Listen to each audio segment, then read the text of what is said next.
Halo, di video ini aku dan teman-temanku akan menjelaskan materi tentang reformasi. Ditonton sampai habis ya. Pengertian reformasi. Reformasi secara umum berarti perubahan terhadap suatu sistem yang telah ada pada suatu masa. Di Indonesia, kata reformasi umumnya merujuk kepada gerakan mahasiswa pada tahun 1998 yang menjatuhkan kekuasaan Presiden Soekarno atau era setelah Orde Baru.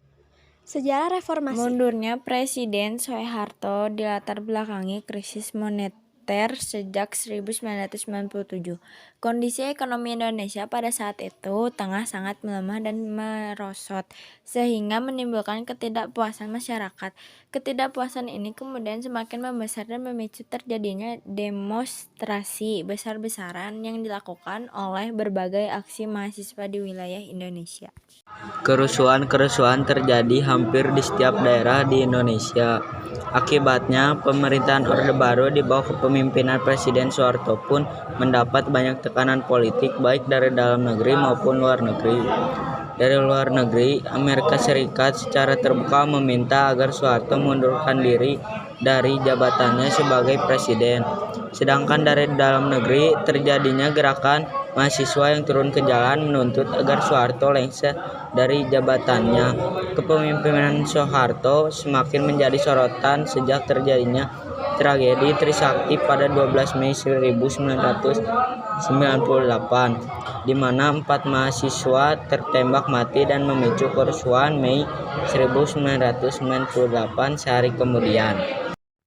Kabinet sesaat setelah dilantik sebagai Presiden Indonesia, B.J. Habibie langsung melakukan pembentukan kabinet. Kabinet yang dibentuk Habibie dinamakan Kabinet Reformasi Pembangunan yang tentunya hal itu akan sedikit meredakan tensi tinggi publik pada geliat reformasi selama ini. MLM reformasi pada apapun bentuk program dan kegiatan pemerintahan saat itu dirasa menjadi sebuah keniscayaan. Kabinet ini dibentuk pada 22 Mei 1998, tepat satu hari Soeharto menyatakan pengunduran dirinya.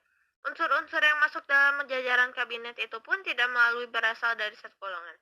Kabinet penyentara tersebut berisikan 36 orang yang tugas utamanya adalah melakukan perbaikan kondisi ekonomi Indonesia.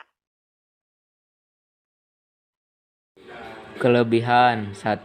Kebebasan berbicara dan berpendapat. 2. Pemberantasan korupsi. 3. Menjamin stabilitas politik. 4. Demokrasi lebih terbuka.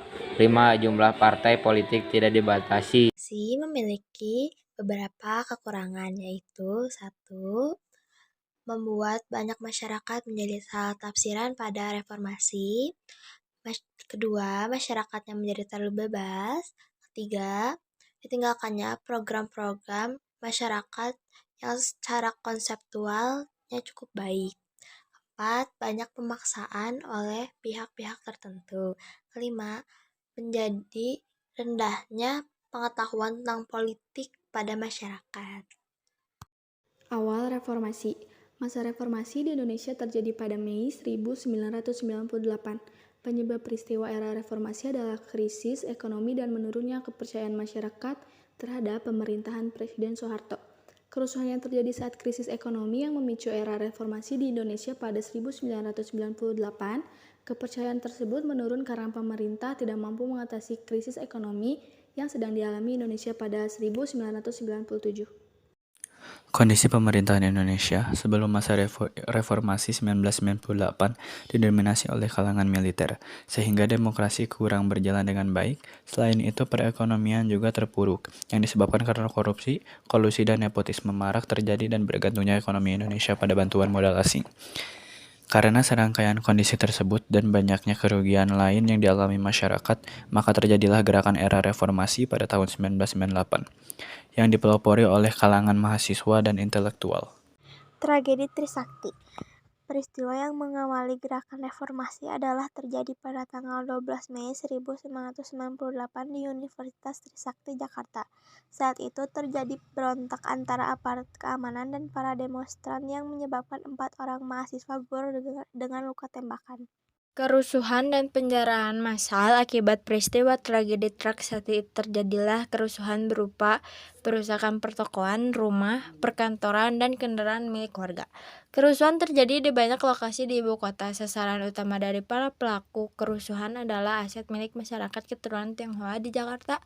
Banyak pertokoan, kantor-kantor, bahkan rumah pribadi yang dianggap milik masyarakat keturunan Tionghoa dibakar, dihancurkan, dan juga dijarah. Sekian video tentang era reformasi dari kami. Maaf bila info yang diberikan kurang lengkap.